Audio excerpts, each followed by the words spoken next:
Bien, buenos días. Les agradecemos su presencia, la vicepresidenta y yo, en esta primera rueda de prensa de este nuevo día en el que vamos a celebrar ya semanalmente los consejos de gobierno de la Junta de Extremadura en miércoles en lugar del martes, que como ya les avanzamos en nota de prensa la semana pasada, creemos que es mejor para el interés informativo de los ciudadanos. Creo yo, como responsable de la comunicación, que también es mejor para ustedes, los medios de comunicación, y así podemos repartir y equilibrar el trabajo y la información semanal, atendiendo muy especialmente los martes también a los acuerdos y decisiones y deliberaciones del Consejo de Ministros, que como ya saben se ha empezado a celebrar los martes.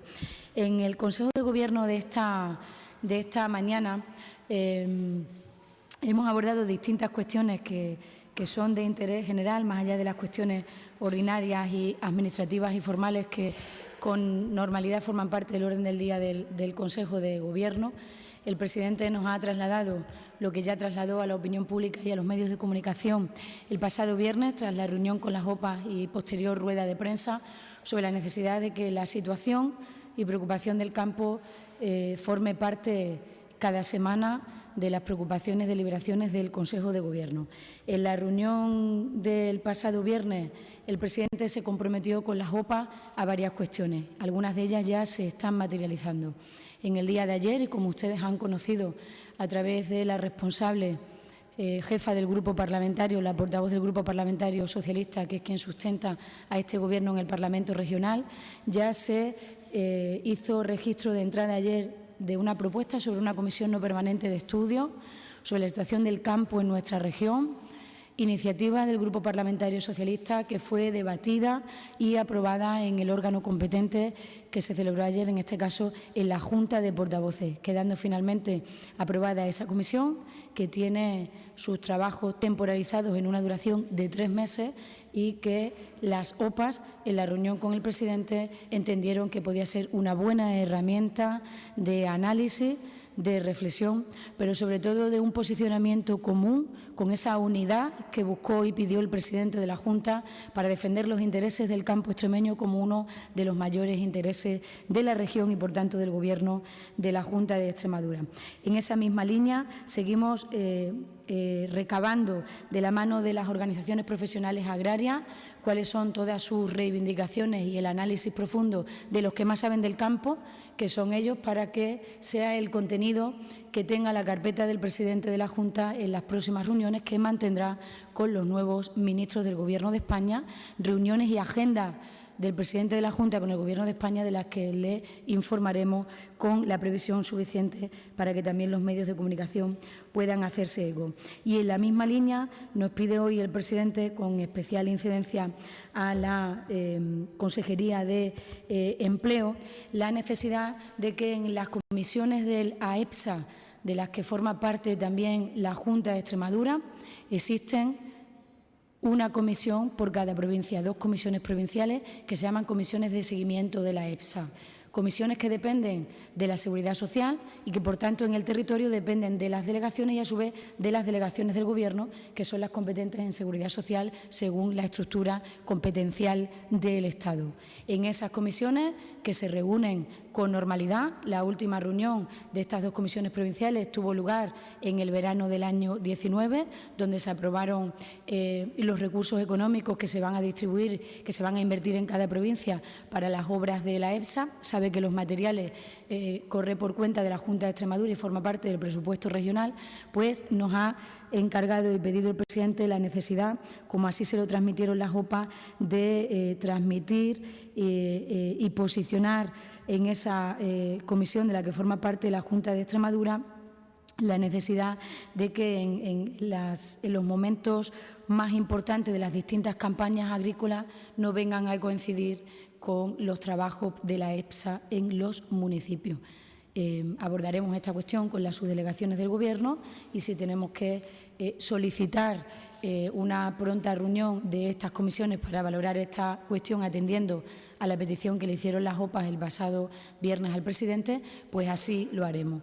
Por tanto, con estas 3 cuestiones, recabar toda la información para que sea el posicionamiento de esta región, comisión de estudio parlamentaria y una mejor coordinación entre las campañas agrícolas de nuestra región y los trabajos de la ESA que se desarrollan en los municipios, estamos dando y cumpliendo con la que es nuestra obligación, que ante los problemas y las situaciones difíciles, este Gobierno lo que tiene que hacer es escuchar a aquellos que saben más que nosotros de las cosas, como hablamos con las OPA, e intentar poner todo el esfuerzo de esta Administración y también coordinación con el resto de las administraciones para dar soluciones prontas a los problemas. En segundo lugar, el consejero de Sanidad nos ha informado en el Consejo de Gobierno del pleno extraordinario del interterritorial del Sistema Nacional de Salud que tuvo lugar ayer en Madrid, al que asistió nuestro vicepresidente segundo y consejero de Sanidad, y decirles desde Extremadura, como ya también hizo manifestaciones ayer el propio vicepresidente segundo, dar un mensaje a la ciudadanía extremeña de absoluta tranquilidad. Absoluta tranquilidad y fiabilidad en el Sistema Nacional de Salud, en un sistema que está perfectamente preparado, pero sobre todo que está perfectamente coordinado, Ministerio y comunidades autónomas, para que atendamos a las advertencias y a las decisiones que está tomando la Organización Mundial de la Salud respecto de la situación que se está viviendo en el mundo con el coronavirus. Y sí hay algo que podemos hacer más mundanos los que estamos aquí, porque cuando hay una crisis sanitaria las decisiones se toman en Madrid o se toman desde la Organización Mundial de la Salud. Pero sí que debemos también dar un mensaje, los responsables políticos, de calma a la sociedad, de que no se produzcan ni malas caras ni actitudes de temor cuando tenemos al lado a un ciudadano chino o a una ciudadana china, de los muchos que viven en nuestros pueblos, en nuestras ciudades. Un mensaje que se quiso dar ayer desde el Ministerio, que también lo dio el vicepresidente y que hoy en la rueda de prensa del Consejo de Gobierno pues también queremos transmitir a los medios de comunicación y a la ciudadanía. Normalidad,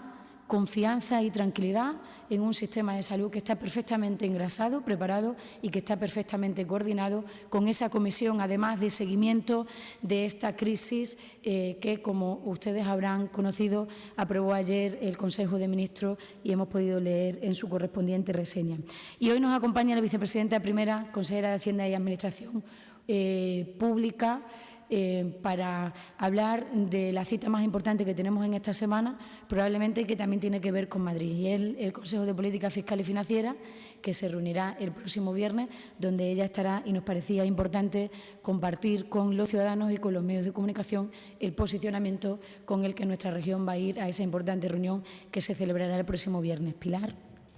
Muchas gracias. Buenos días. Empezaré por destacar aquellas cuestiones de la posición de Extremadura en relación con los asuntos que trata el Consejo de Política Fiscal y Financiera de mayor actualidad. Inicio con la cuestión de la compensación del IVA que injustamente el Gobierno del Partido Popular sustrajo a las comunidades autónomas, que en los presupuestos generales del Estado proyectados para el año 2019 estaba previsto un mecanismo de compensación y que el Partido Popular votó en contra, y que Extremadura no se ha movido ni un milímetro de su posición inicial, sostenida en el Consejo de Política Fiscal y en diferentes comunicaciones con el Ministerio. Reclamamos la compensación de esa parte del IVA que no ha sido transferida a esta comunidad autónoma, que se cifra en 86 millones de euros, que supone una cantidad muy importante en el déficit de Extremadura y que además Extremadura se ha gastado porque contaba con ello. Es decir, lo hemos reclamado, lo reclamamos y lo volveremos a reclamar, y será una posición que formalmente expresaremos en el Consejo de Política Fiscal y Financiera en el convencimiento de que con diálogo con las comunidades autónomas se puede encontrar una solución. Este Consejo de Política Fiscal es el primer paso para la elaboración de los presupuestos del año 2020. Extremadura necesita que el Estado tenga unos presupuestos que atiendan a las necesidades de los ciudadanos y de las empresas, y respecto de las cuestiones principales, pues reclamamos un objetivo de déficit más flexible, particularizado, atento a las circunstancias de cada comunidad autónoma, y reiteraremos la necesidad de contar pronto con un modelo de financiación autonómica que nos dé a las comunidades autónomas los recursos necesarios para atender a los pilares del estado del bienestar que son competencia de las comunidades autónomas. En síntesis, esta es la posición que allí expondré y defenderé. Ha sido informado el Consejo de Gobierno, hemos debatido sobre ello y en este momento, para cualquier cuestión más detallada que quieran conocer, me pongo a su disposición. Comenzamos con las preguntas.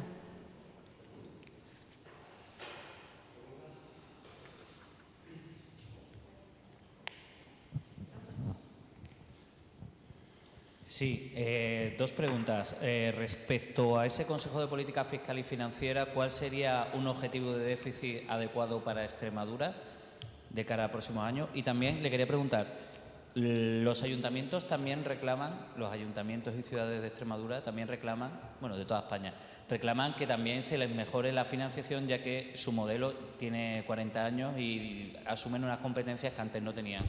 ¿Ese tipo de temas también se podrían tratar en este Consejo de Política Fiscal y Financiera? Empiezo por el final. La financiación local tiene su propio consejo y hay varias cuestiones. La mejora de la financiación, así como la flexibilización de la regla de gasto que impide que los ayuntamientos que tengan superávit puedan invertir el dinero que tienen en inversiones sostenibles. Nosotros apoyamos esa postura, lo hemos hecho siempre y tiene su propio foro y allí se tratará. Pero la posición de la Junta de Extremadura es de apoyo a la posición que ha defendido la FEMPEX en ese sentido y que a su vez defiende la Federación Española de Municipios y Provincias.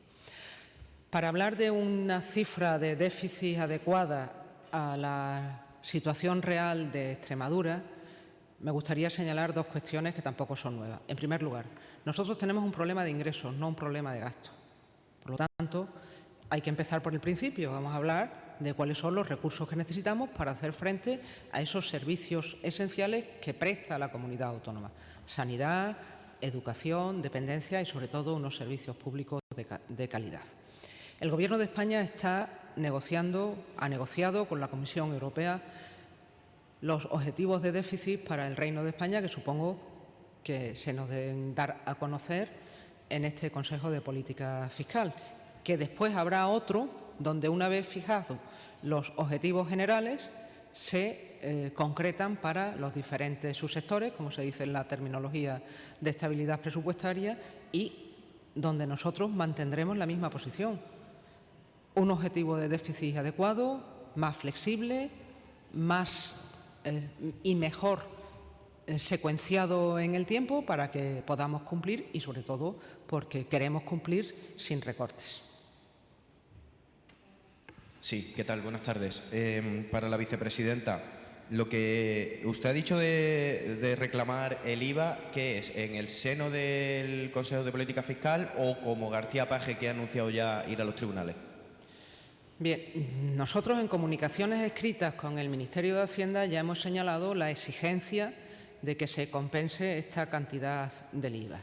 En el Consejo de Política Fiscal y Financiera lo trasladaré formalmente. En función de la respuesta, pues procederemos a la reclamación por la vía jurídica que entendamos oportuna, porque estoy convencida de que esta necesidad de las comunidades autónomas, sobre todo, dar respuesta a una reclamación que es unánime, que obedece a una decisión injusta y desleal, como lo fue la que adoptó el Gobierno del Partido Popular, tiene que encontrar una respuesta. Y esa respuesta tiene que ser dialogada, consensuada, y para eso está el Consejo de Política Fiscal y Financiera. Y si no, pues recurriremos a otras vías. Hola, buenos días. Una vez que ayer el Congreso de los Diputados aprobó el decreto de subida del 2% a los empleados públicos, ¿cuáles serían los pasos para aplicar esa subida aquí en Extremadura?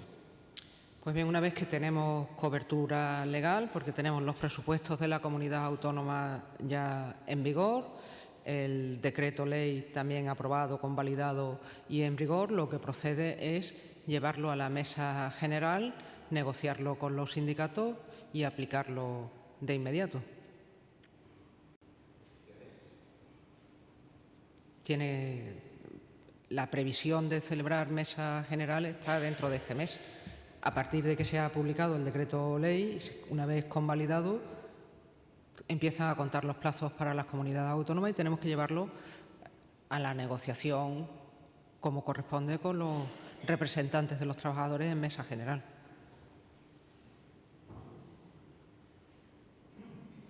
A ver, el tema este del IVA, si está tan claro que se le debe a Extremadura y al resto de comunidades, ¿por qué no se ha pagado hasta ahora? ¿Cuál es el problema? ¿No lo pagó el gobierno de Rajoy? ¿No lo pagó el primer gobierno de Pedro Sánchez? ¿Ha sido un problema de presupuestos? ¿Por qué no se paga? En mi opinión, fundamentalmente porque no se aprobaron los presupuestos generales de 2019, porque el PP, el Partido Popular, con los nacionalistas, con los independentistas, rechazaron los presupuestos donde esta compensación del IVA que venimos exigiendo estaba contemplada. Por lo tanto, entiendo que es importante que se encuentre la vía para que esa compensación se produzca. Los presupuestos generales del Estado de 2020 pueden ser una solución, puede haber otra. Eso es lo que queremos que la ministra nos explique en el Consejo de Política Fiscal y Financiera.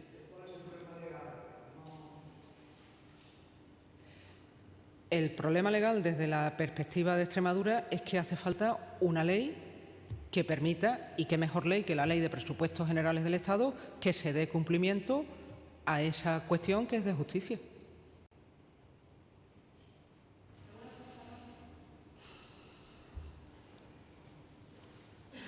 Hola, buenos días. A pesar de las medidas anunciadas para atender las peticiones de los agricultores, parece que en algunas organizaciones al menos no salieron muy contentas de la reunión con el ministro y anuncian incluso protestas más contundentes y seguir, digamos, en la lucha, entre comillas. No sé qué valoración se hace después de que también el Gobierno y la Junta está dando pasos para acercar posiciones. En 2 días no vamos a arreglar los problemas que tiene el campo. Por mucha voluntad que esté mostrando el Gobierno de España, que por fin hay un Gobierno de España que muestra voluntad, como creo que fueron las palabras del secretario general nacional de la UPA, que además es un extremeño, Lorenzo Ramos, de que por fin parece que alguien cree que tenemos razón y nos escucha. En 2 días no se van a arreglar. La Junta de Extremadura en esta situación entiende que el calendario de movilizaciones es legítimo y no se contrapone ni entra en contradicción con las mesas de diálogo y las búsquedas de soluciones y las interlocuciones legalmente establecidas, que es lo que está haciendo el Gobierno de la Junta de Extremadura y, en este caso, también el Gobierno de España. Por tanto, todo el respeto a las movilizaciones, a las manifestaciones de una inmensa mayoría de la gente del campo, que siempre que se manifiesta lo hacen de manera respetuosa y de manera pacífica. Y esto también es muy importante señalarlo. Sí, aprovechando que está la consejera Pilar Blanco Morales, le quería preguntar por otra medida que se aprobó ayer, que era ese aumento del salario mínimo interprofesional a 950 euros. Yo le quería preguntar, ¿esto cómo va a afectar a las cuentas de la región? Al haber mayor sueldo, habrá más ingresos por ciertas cotizaciones. Eso a nivel estatal, no sé si eso tiene cierta repercusión también aquí en la región. Desde luego que sí. En la pregunta está la respuesta. Nosotros siempre hemos defendido el salario mínimo interprofesional. Les decía al principio que Extremadura tiene un problema de ingresos. Los ingresos vienen de los tributos que pagan los ciudadanos. Si los ciudadanos tienen más recursos, pues lógicamente Extremadura tendrá más ingresos.